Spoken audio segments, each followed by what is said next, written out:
especially considering that later on. Probability is the probability of with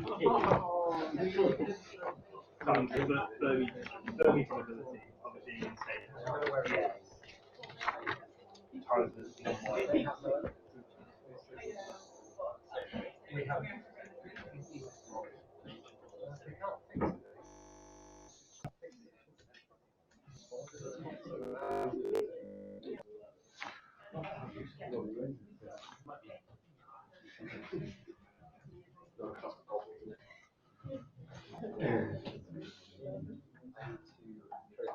Okay, hello everybody.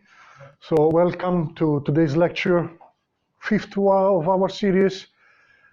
And I'm sure you've obviously seen my announcements. So for the next 3 weeks, we do the lecture today and tomorrow with the tutorial. So today we start PN junction. Before going through the PN junction, I need to revive a little bit one thing that I said in the semiconductor part, and that is very important because we will use it later. We need to understand very well how voltage applied to a device affects the actual energy diagram of the device. So I mentioned this thing a while ago, a couple of lectures ago.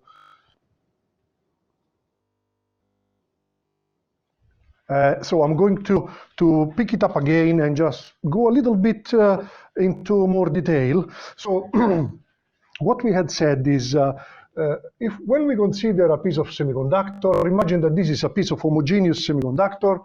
Imagine, I don't know, silicon, so there will be electrons and holes. And imagine that there is, this is end A, this is the other end B.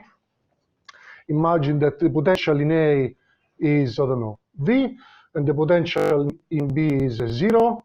Imagine this is our reference potential.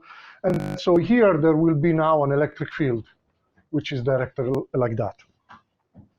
So in the case that the electric field,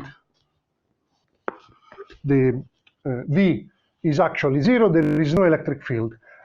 And the energy diagram of a piece of silicon effectively with no electric field, so at thermodynamic equilibrium, we've already seen how it looks like. So the energy diagram of this thing, if this is point A and this is point B, this is the energy and this is position, would look like everywhere the same conduction band. Let's say this is, let's assume that this is N silicon. And so this is the conduction energy, band energy, the Fermi level, the valence band energy, which so everywhere is the same. Or I could also add, generally people add also another energy which is relevant always to remember, which is the intrinsic energy. If you remember, the intrinsic energy is the level of the intrinsic semiconductor, which is at the mid gap effectively. So we have their relevant energies. And in the case that, as we said, the electric field is 0, let us assume that in this case we are plotting the energy diagram for this thing when V is 0, which means the electric field is 0. So under this situation, what we notice is that all these energies are flat. But what I want you to, because we will need it later, we will point it out further on later, is that you remember who is the parameter between all these energies that are there that effectively relate to what the electrons are doing? Is the Fermi level, isn't it? Is the Fermi level that tells us the probability of finding an electron, so on and so forth. So what I want you to point out in this case of a semiconductor in thermodynamic equilibrium is that when the external electric field is 0, the Fermi level is flat. Okay? Just I'm noting this link because we will come back later on this point in a few minutes. So the other thing that at this point we want to understand, if we apply a voltage, what happens? Here, what to think is, first of all, we need to think this thing, that in electrostatics, the electrostatic potential energy is related to the electric potential through Q. Q is the charge that is being placed at this point where there is some voltage V. We are talking of electrons here, okay? So Q for us is negative. So this is generally what we keep in mind always. So this means that in my semiconductor there are electrons and there are holes, okay? Generally the energy diagram is drawn having in mind electrons, remember. So this means that in any point of this energy diagram, if there is now a certain external voltage V, that point of the energy diagram has to change its energy according to this. So, for example, if I pick an electron in this point, and let's say that this electron here is at a positive potential V, positive, this quantity is negative because it's Q, which is negative, time V that is positive, overall negative. So on this diagram, this electron, which is now at this potential V positive, should drop its energy. Okay? So we are now realizing immediately, just by looking at this, that voltage, external voltage, causes movements up and down in this energy diagram. If V is positive, that specific point where is this potential V will drop in energy. Okay? V is positive, Q negative, C negative, drop, move downward. So V positive, move downward. So if V is positive, the energy diagram has to move down. If V is negative, goes the other way. It has to move up. The energy diagram has to go up. Okay, this is the first realization from just simply considering this thing from electrostatics. Okay, so from this thing, actually, we also get another interesting formula, which is, you remember from electrostatics, we said that the electric field, I will indicate it with, I think I use this formalism, the component of the electric field along X. I do this throughout the notes. So when we introduced the definition of electric potential V, we also demonstrated that there is this relation between the component of the electric field and the Vdx. Okay? But now I have also this one. I know how to relate V to energy, which energy is being plotted here. So I can now create a link between the energy on the energy diagram and the electric field. And simply by substituting that V is psi over Q, Q is a constant, and so this becomes minus 1 over Q, the psi, the X. Since we are talking of electrons here, I would go even further and substitute Q, according to our notation, with minus E, just to emphasize that this is a negative charge. And so I could write it as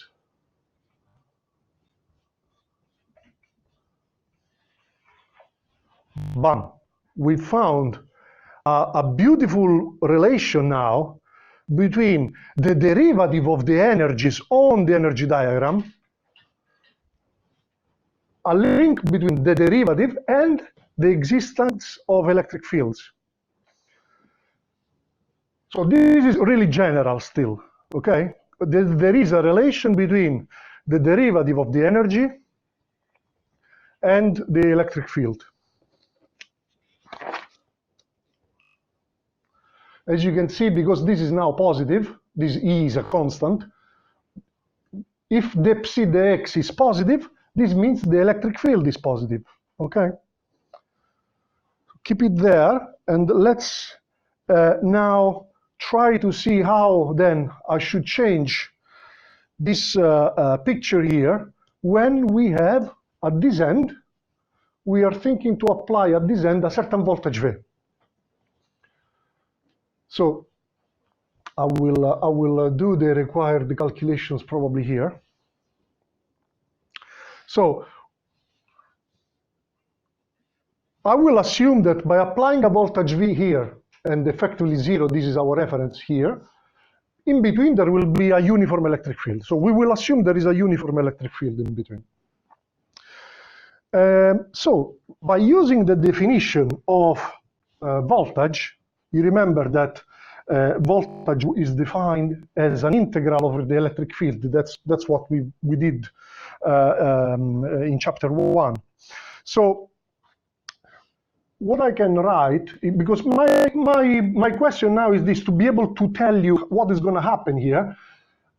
I know exactly the voltage here because I'm applying the voltage V. Here is 0, here is V. What is happening in between? You are probably already tempted to propose what is happening. The electric field is constant, the voltage is dropping constantly throughout. Okay, we will demonstrate this in a moment. So by using the definition of voltage, so I want to find the voltage at a certain point x. And the voltage difference with my reference. Remember, B for me is my reference, which is at 0 volts. So I want to do that. Remember, what we do is this integral over a path that goes from B to the point x. Point x is anywhere in between B and A. We have our electric field, scalar product with dl, where remember L is on this, we are going from B in this direction, so dl, I can already tell you, is effectively minus dx. We are going in that direction, opposite to the x-axis. And at the same time, we can already anticipate that this electric field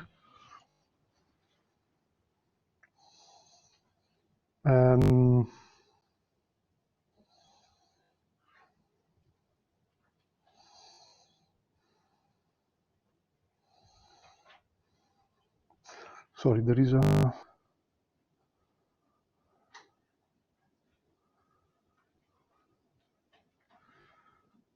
so the electric field is like that, yeah. And oh yeah, so because dl is like that and the electric field is directly like that, this is minus what we've called as the component of the electric field along that.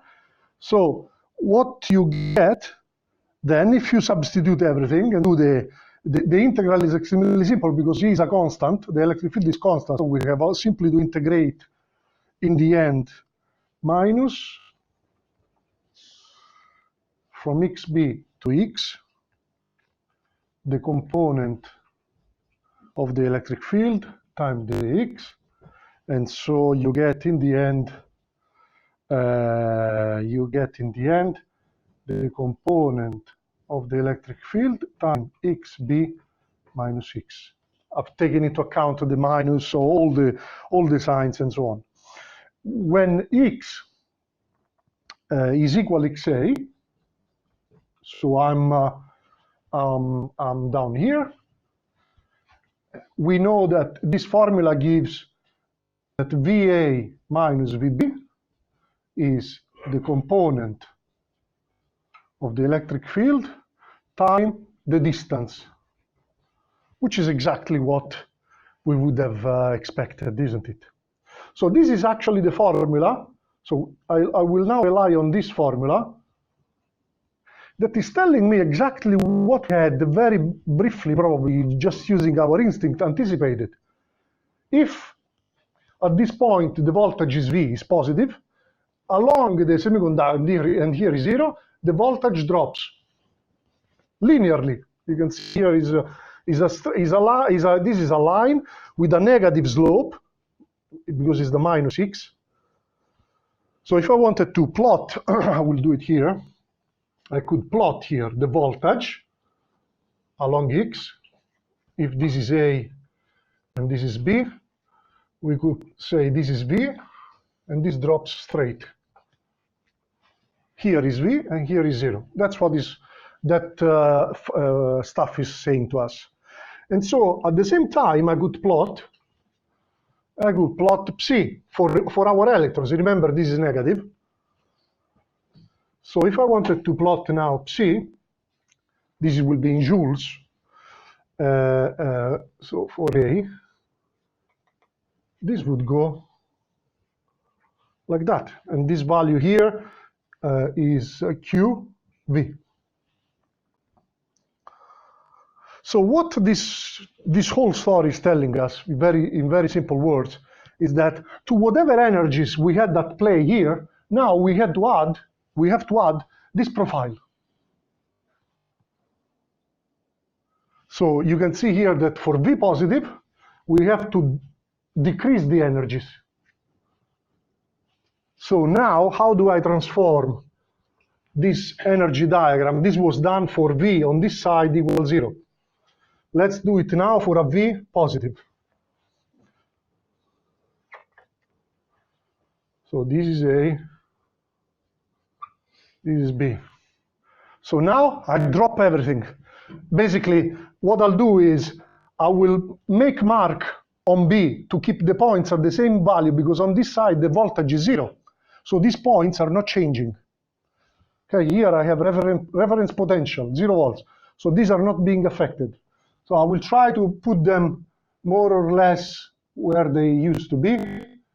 There, this is the one. And then we have down here this one. I will try to make it as precise as I can. And now we have to drop a quantity V. So I will try not to go out of the diagram. I'll start from here just because so that I don't go out of the board. So let's say this is the EV, and then we have, this is the intrinsic energy, I think, and this is the Fermi, this is the Fermi energy, and this is the conduction band. You see that everything has dropped by an amount QV. And this is the intrinsic energy, this is the Fermi energy, and this is the conduction band energy. So in this case, this was the case of a homogeneous piece of material. Okay, so things look like that. And if you remember now, this is also now the picture that explains us drift, because remember, this is a piece of silicon, so you have electrons here. You have also some holes, maybe. Now we know that with V positive here, we effectively have an electric field that is going like that, isn't it?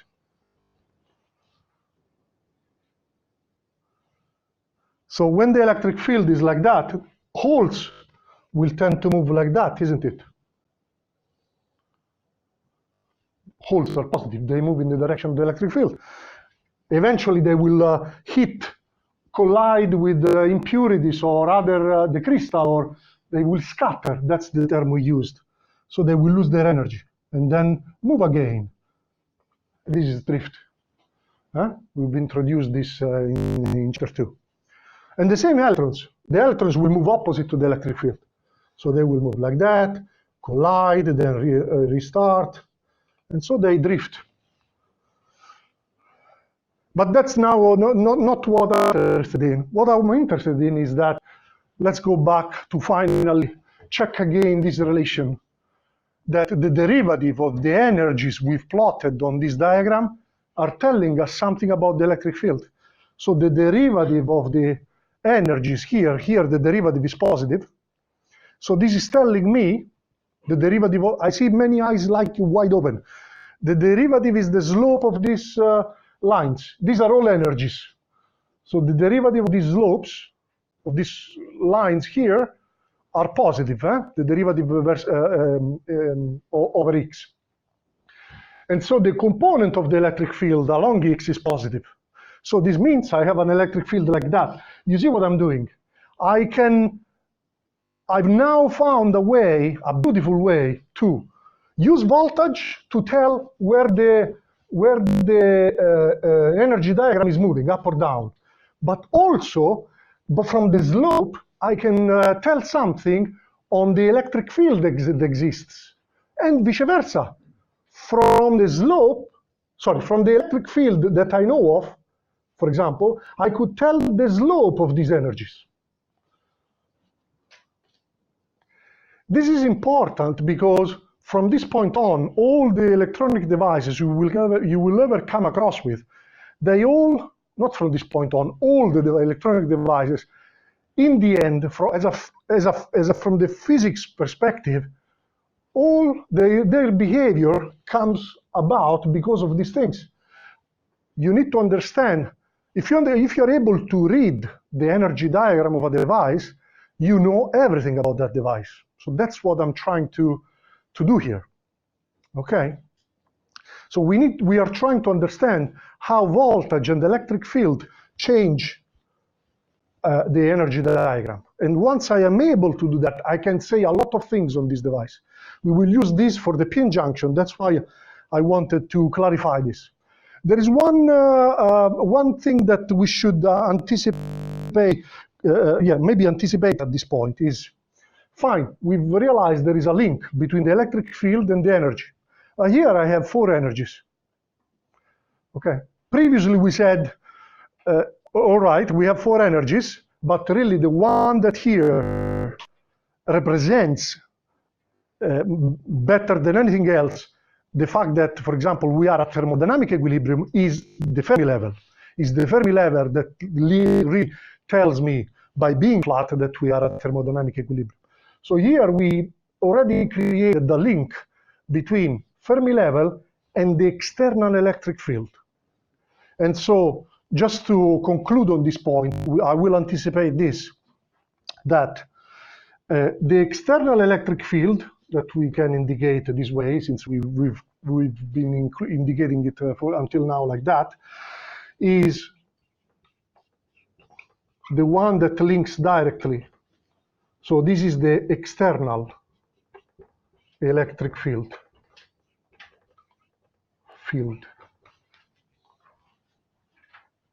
All the other energies, you see, conduction band, intrinsic level, and valence band, we will see, as we do now the p-n junction, they have a similar fate all together. So really, it's indifferent which one you pick. So there is another electric field, which is actually now the total electric field, which we should call, that, again, also the component along X, is 1 over E.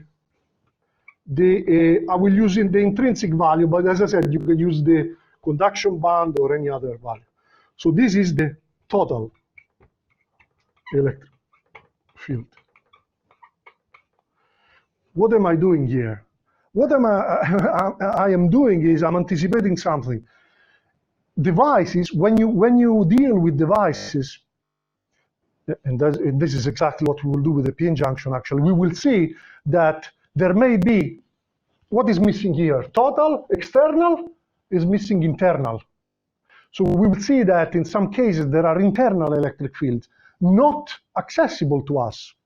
So some of these profiles contain the total information, which is also the internal electric field. Some only the external electric field. Okay, so to conclude this thing, what we realize from this kind of thing that I'm anticipating is that if, like in this case, the electric field, the external electric field is 0, I'm expecting that the Fermi level is flat, as in this case. If in this situation of, this is thermodynamic equilibrium effectively, what I'm describing now. So if E, I will write it down. I will do it here.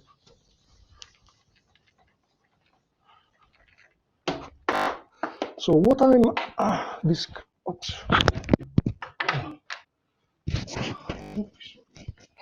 sorry, a small technical issue. That's what happens when you are live.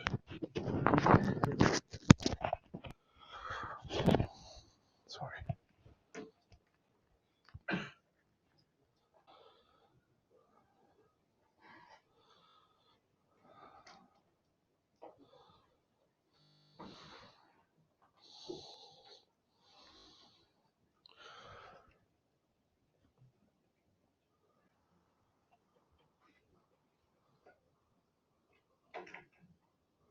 And the show goes on. Sorry. Okay. So what I was telling you is that if the external electric field, which indicate just with E equals zero, is zero, sorry, the external electric field with E, and we assume is zero, this obviously doesn't mean that E total is zero. So from E equals zero means that dEF over dx is zero. So EF is flat.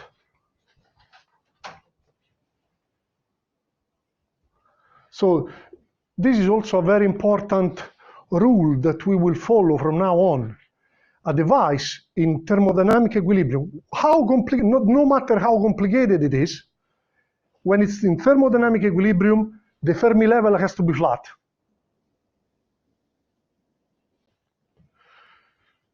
Now, but even if the Fermi level is flat, so the external field is zero, still, this doesn't need to be exactly zero because there may be an internal electric field. So in this situation, if dEi or EC or EV, they are the same.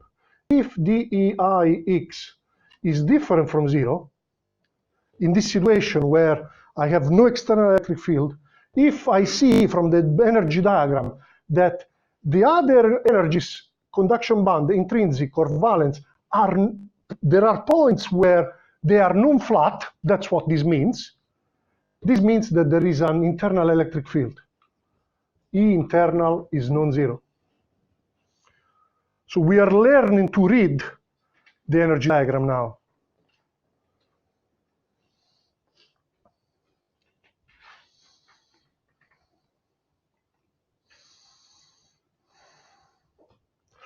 If, on the other hand, when the external bias is zero, we are putting the device in thermodynamic equilibrium, this is also zero, like happened here, then there is no internal electric field. Indeed, here there was no internal electric field. Okay, so we are now learning really to read the energy diagram of devices to dismantle them into pieces and understand how they contribute then to the electrical properties.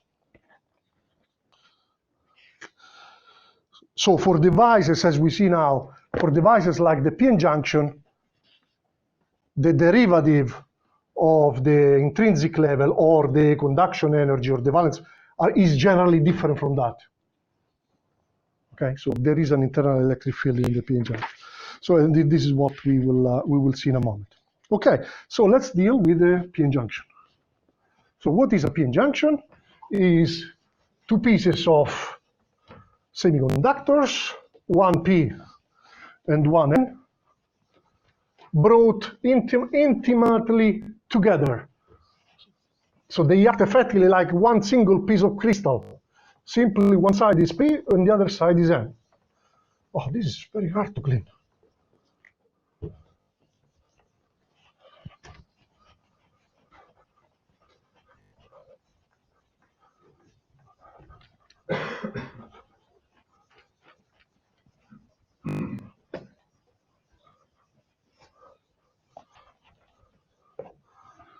This is unbelievably bad, this board. Okay, so we have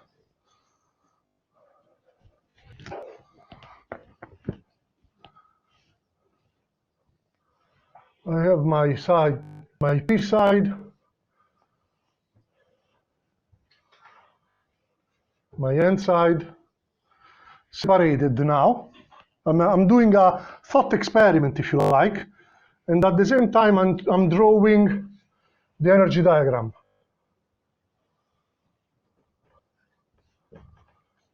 So this is P. So let's assume it's the same material. We will deal with a homo junction. So same material, simply different doping. So this is P, we look something like that. This is the Fermi level. This is the conduction band, this is the valence band. And because the other side is the same, in principle, the position of the bands are the same. The only thing is changing is the Fermi level.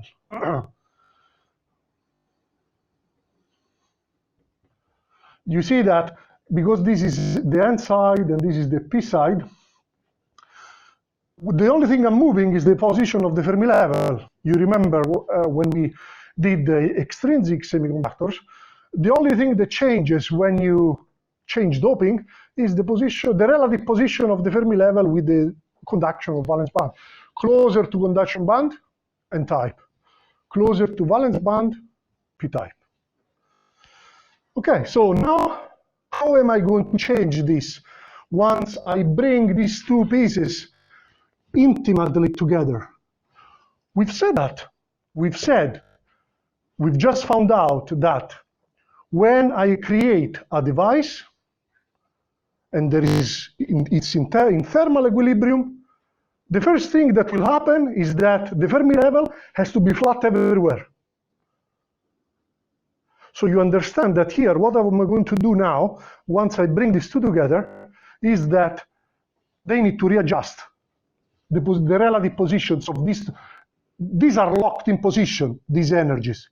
But what will happen is a solid readjustment of the whole energy diagram, so that the Fermi level is flat throughout. And so I will do it here. Once I bring them together,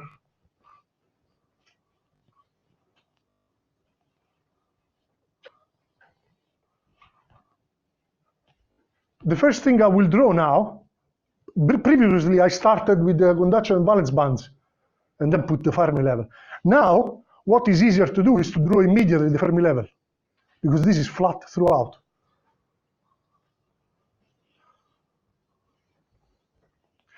And I will now draw at the two ends. You know, down here, this is definitely just a P semiconductor. So we'll have the valence band is relatively close to the Fermi level, and the conduction band is farther. This is what a P-type semiconductor should look like. On this end is an N-type semiconductor. So it should have the conduction band close to the Fermi level and the valence farther. And now I just need to join the conduction band together.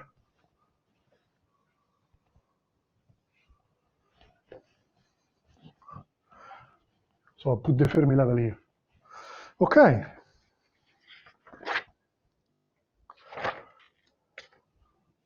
So here, we didn't know what exactly was going to happen, and that's what happens. When I remember, this is really fundamental now, concept, fundamental result. When you create a device, no matter what device it is, the Fermi level is flat throughout, at thermodynamic equilibrium. Because there is no external field, and the Fermi level is linked to the external electric field. And then you create all the other pieces have been built as I've shown you. N-type, P-type, and then join the rest. Okay. What do we see from here? Is that there is a region now, roughly, between these two lines I've drawn, where the derivative of the conduction band or the valence band or the intrinsic level is negative.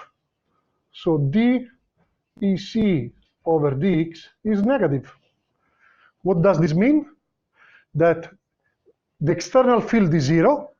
So in this situation, as we said it previously, this means that there is an internal electric field. Negative. The component is negative. So if this is x, there is now an internal electric field directed like that. That's what reading this energy diagram is telling me. We will demonstrate it in a moment. I have some slides to show you. But how could this be created? Well, there is obviously some sort of charge separation, probably some positive charge here and some negative charge there. This is what we will call, as we will see in a moment, is the depletion layer. That's what is causing this charge separation. But we note also, and this is actually the reason why there is this internal electric field, is that there is some energy difference between the conduction band here and the conduction band there, or the valence band is the same, is exactly the same. And this energy difference is indicated as Q VBI. VBI stands for built-in potential. So Q VBI is the built-in potential energy. We can calculate this VBI. It's extremely simple step. I'm not going to do it here because are so simple. You will get my notes anyway. You will be able to see it there. Is takes into account simply the relative position of these quantities here, and we can demonstrate, and it's in my notes, that VBI, this built-in potential, can be written in many different ways, equivalent to each other. One way is this one here, which is more NA and D over Ni squared. NA is the density of acceptors in the P side, and D is the density of donors in the N side, and I is the intrinsic density for this semiconductor. But there are many other ways to put it, and you will be able to see it in my notes. And well, let's draw at least one here. Put one at least. For example, KT E ln n n0 over n E0. So one way to put it is to use the n carriers. nn0 is the density of electrons in the n side at thermodynamic equilibrium. np0 is the density of electrons in the p side at thermodynamic equilibrium. So these are minority carriers because these are very few. On the p side, the electrons are few, while these are many. These are the majority carriers on the n side. And similarly, you can write another. Similarly, you could use p-type carriers. Again, you'll put here the majority, here the minority. So you will see it in my notes. But what I wanted to point out anyway is that this is a very important parameter for the p-n junction, so the built-in potential, because this is the reason why there is also this internal electric field. Okay, so now I have few slides. Yeah. I have a few slides for you to see, to comment, let's say, to understand a little bit better what is going on. Screen down. Which I hope will be captured by the test, yeah, by the thing here.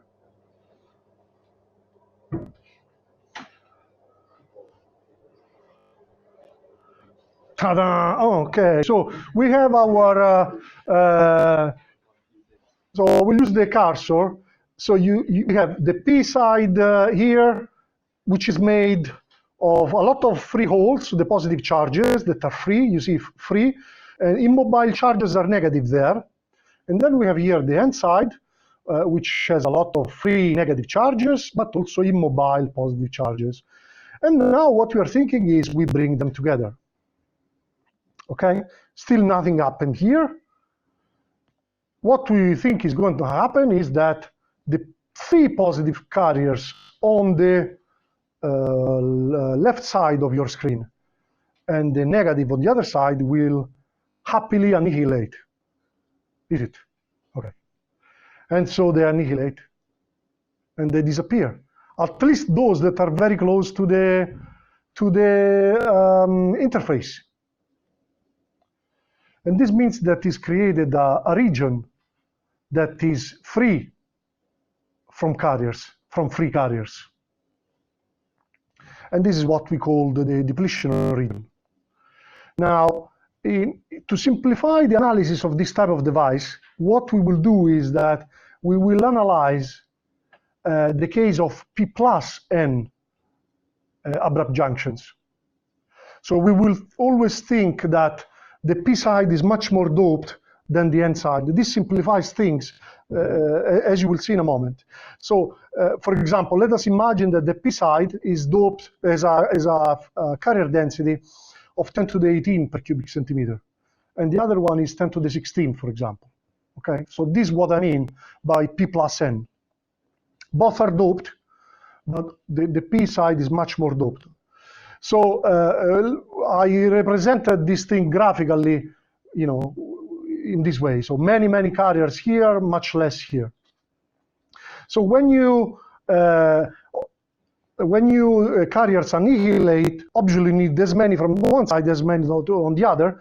And so, for example, that you eliminate the entire row on the P side, the first row, column, sorry, you need to move quite deep into the N side to have enough carriers that will annihilate those on the other side. So this means that, and this is why we use the P plus N approximation, is that effectively with the P plus N, the depletion region spans effectively into the one side only. Okay, that simplifies things. That's why we will deal with this assumption. Okay, so effectively the depletion region extends into the side, in this case N, which is less doped. Okay, and let me stay there for a moment. I wanted just to give you, we've seen Debye previously.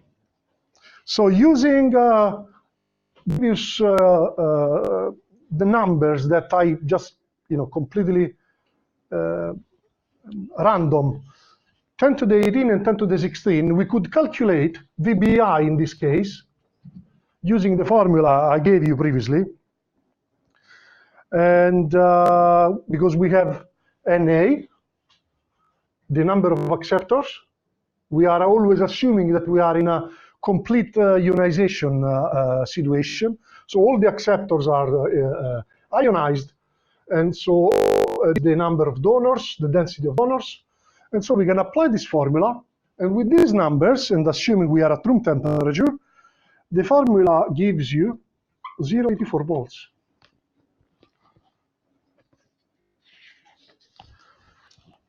Okay. One more thing I wanted to stress is that from what we've understood in the depletion region, what is happening is always what? Recombination, isn't it? So the depletion region is the region where recombination really takes place. This recombination, as we know, can be radiative and non-radiative. For now, it doesn't really matter what it is, but it matters later on when we do the LED. In the LED, we want the recombination to be mainly radiative. We want this light to come out. Okay? So for now, it doesn't really matter to us what type of recombination it is, but let us remember always in the back of our head that in the depletion region, recombination takes place. And so we were at this point with this picture in front of us, negative immobile charges, positive immobile charges. Here, everything is neutral. Here also overall is neutral. Simply there is this charge separation. That is the reason why we have the electric field. How was directed previously the electric field, as we gathered just from the energy diagram? It was directed like that, isn't it? And we can see that indeed it's directed like that. Positive immobile charges here, negative there. Electric field like that. Okay? So everything the pieces of the puzzle are coming together. And at this point, without going into much analysis, we can, using Poisson equation, since here we have a certain distribution of charges, we can calculate the width of the depletion layer for a given VBI, for example. So we will, this is an electrostatic problem. We can, this is done in the book. There is no reason for me to go through the details. I will just give you the final result, which is, this is a thermodynamic equilibrium, remember?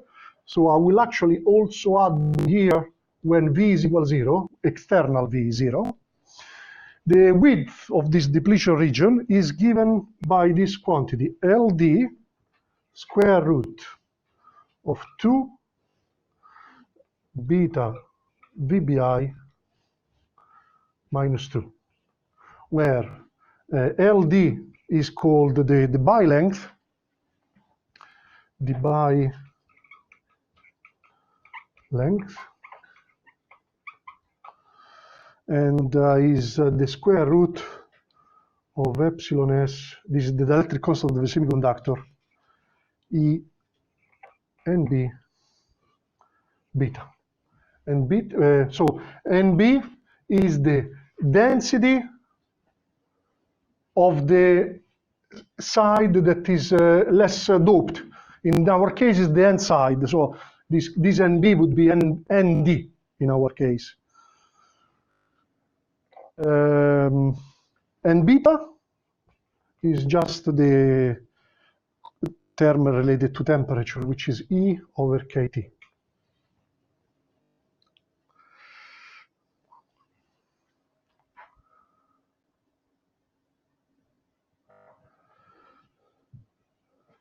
Okay, the question now is, what happens when I apply an external bias? What will happen? So we now know more or less what to do, which are the key steps to do to change the energy diagram. We still haven't applied to this. We will do it in a moment. But what happens now if I apply external bias to this picture related to the depletion layer? So let's imagine to do this experiment. And we will do this and then we have a break. So when we are in thermodynamic equilibrium, we have the built-in potential which causes this built-in internal field. And there is a depletion layer with this width that we just analyzed. And now what I want to do is apply, imagine to apply a positive bias. We always think that the end side is at reference potential. So we are applying the positive bias here. So there is an external electric field now that is directed like that. Now, within the depletion though, the total electric field is the algebraic sum of the two components. And most probably the total electric field will still be like that, for example, if the external field is not a lot. So it will be smaller though. So directed like that, but smaller. Now, the depletion layer is holding apart the free carriers. On the N side, there are free carriers. On this side, there are free carriers. They are kept apart from this field. That's what this internal field is doing. If the total field goes down, what do you think is going to happen to the depletion layer? It becomes smaller. So we learn now that when I forward bias the PN junction, the depletion layer decreases in width.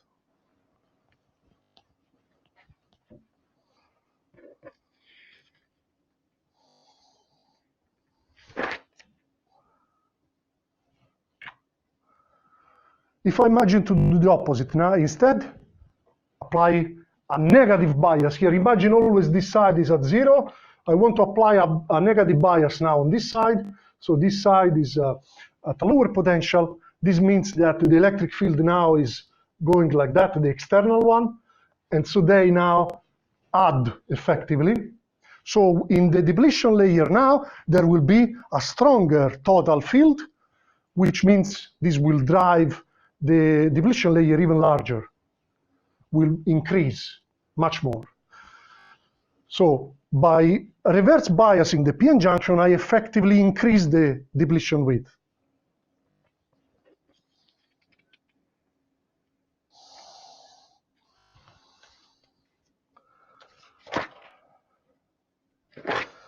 Okay, and how much is W? How much is this?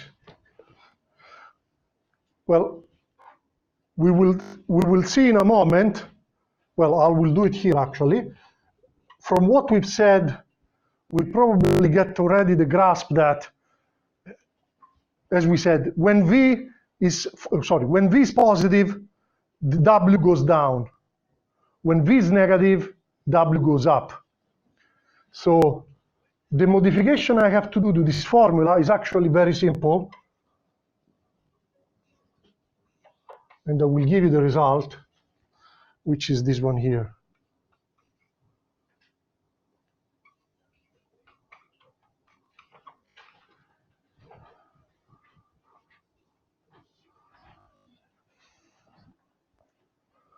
So it's simply this term here, minus V.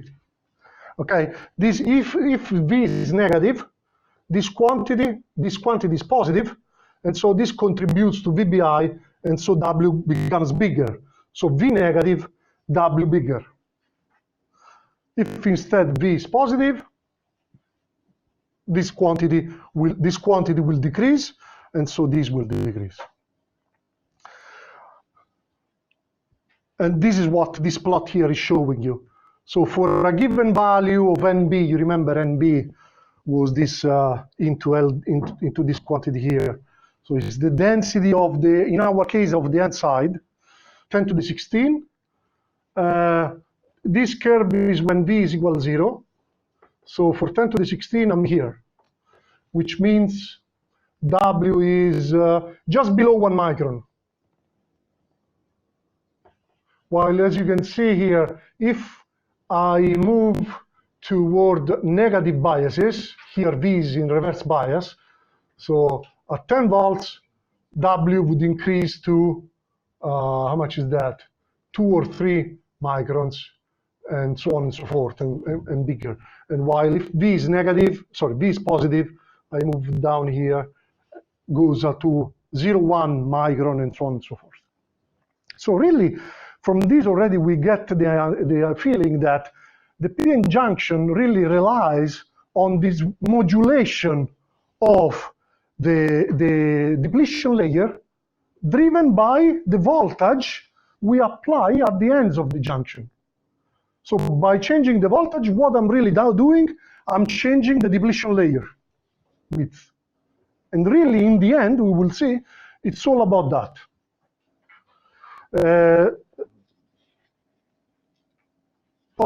Just to conclude this point, you can see here that when V is equal to VBI, this becomes 0. So this is actually a negligible term. So when V is VBI, this becomes effectively 0. So W becomes 0. There is no depletion layer anymore, which this is not really true. It's non-realistic. This is because of the assumptions that have been made to do this calculation that was effectively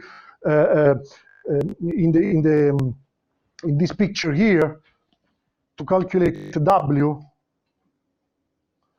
what we do is we assume an abrupt depletion region. That is, carriers are up to here, and then here there are no free carriers, 0 at all, and then here we have carriers again. So is this approximation that is quite, let's say, radical, and so that's why, you know, really you have to treat it carefully. You know, this approximation is valid below VBI, let's say. Okay. So I will now stop here, and we can take over in 2 minutes. So it's 14:56. I would say, let's say 8 minutes. And at 15:05. Okay.